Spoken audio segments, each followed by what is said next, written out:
bó tilẹ̀ jẹ́ pé Aláàfin Ọ̀yọ́ ikú bàbá yèyé ọba Abdulhakeem Abímbọ́lá Ọ̀wádé ọmọ Aláwọ̀nì Agogo ìjà ti bóde o.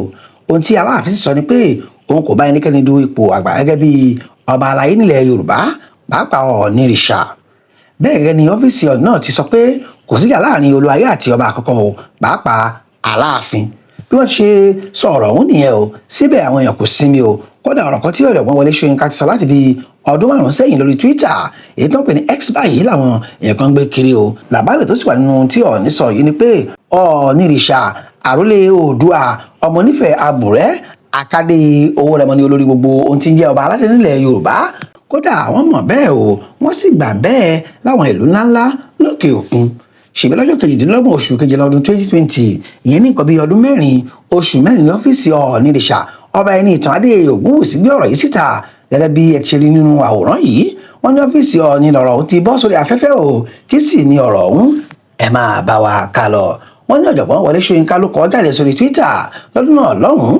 Ohun tó sọ ni pé ohun kan tí ó fojú hàn pọ̀nyẹ̀pọ̀nyẹ̀ ni pé kábíyèsí Ọọ̀nì Ilé Ifẹ̀ ló wà nípò olórí o. Bẹ́ẹ̀ ni Ilé Ifẹ̀ náà ní orírun ẹ̀dá ènìyàn, nítorí níbẹ̀ gan ni ojúmọ́ ti mọ́ wá sí ilé ayé.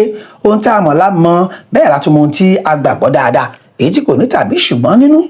Kò ní wù mí kí Ọọ̀nì máa fèsì sí àwọn àgbékalẹ̀ alátakò tàbí ọ̀rọ̀ yìí jẹ́ èyí ò jẹ́ táwọn kan lè máa gbé kiri. Bẹ́ẹ̀ ni Ọọ̀nì kò nílò láti máa fèsì sírú àwọn ọ̀rọ̀ bẹ́ẹ̀ yẹn o. Ọwọ́jà ipò Ọọ̀nì àti ipò tí Ilé Ifẹ̀ wà kọjá agbọ́n wa nìkan o, nítorí káàkiri wọn ti gbà pé Ilé Ifẹ̀ ní orírun ẹ̀yà tí wọ́n ń pè ní Yorùbá. Káráyé náà ni wọ́n ti gbà wípé ọba ní Ọọ̀nì Ilé Ifẹ̀ àti pé láwọn ilẹ̀ òkèèrè pàápàá làwọn náà ti mọ̀ bẹ́ẹ̀ o, tó sì gbà pé àrólé Oòduà ní olórí ọba ìran Yorùbá. Lọ́gọ́tẹ̀ bá rìn lójú pópó láwọn orílẹ̀-èdè bíi Brazil títí dé Cuba kò ní pẹ́ tí èèyàn kan yóò fọwọ́ tọ́ yín pẹ́pẹ́ o. Ní kété tí ó bá ti di pé aláwọ̀ dúdú ni òun wò yìí, ohun tí yóò sì béèrè náà ni pé ta lẹ́yìn o. Bẹ́ẹ̀ ni ọmọ olùtó dàgbà yóò sọ pé ọmọ Ọ̀ṣun lòun ṣe, ọmọ Ògún lòun o, lákàáyé Ọ̀ṣìnmọlẹ̀, tàbí kó sọ pé Ṣàngó lòun o, ọ̀bà rí bí ọlọ́gọ̀sá àpótí ságìrì làgìrì ò làgìrì kàkà múgbà irun bọ̀. Ohun tí òyìnbó yóò sì fèsì ni pé Ọọ̀nìrìṣà ń kọ́ ń bẹ̀ o, ṣé dáadáa ni àrólé Oòduà wà. Ohun tí èyí túmọ̀ sí ni pé ìran Yorùbá àṣà Yorùbá tayọ Nàìjíríà yìí nìkan o. Ọwọ́jà àṣà ohun ìṣẹ̀ṣe wa kọjá orílẹ̀-èdè tí wọ́n ń pè ní Nàìjíríà níbí. Wọ́n ní bó ti ṣe kọ́ lọ́dún náà lọ́hùn nìyẹn o. Ṣùgbọ́n ohun tí ayé lásìkò yìí ni ìjà àgbà tó ń lọ láàrin àwọn ọba aládé pàápàá Ọọ̀nìrìṣà tó ń ti ikú bàbá yèyé tuntun.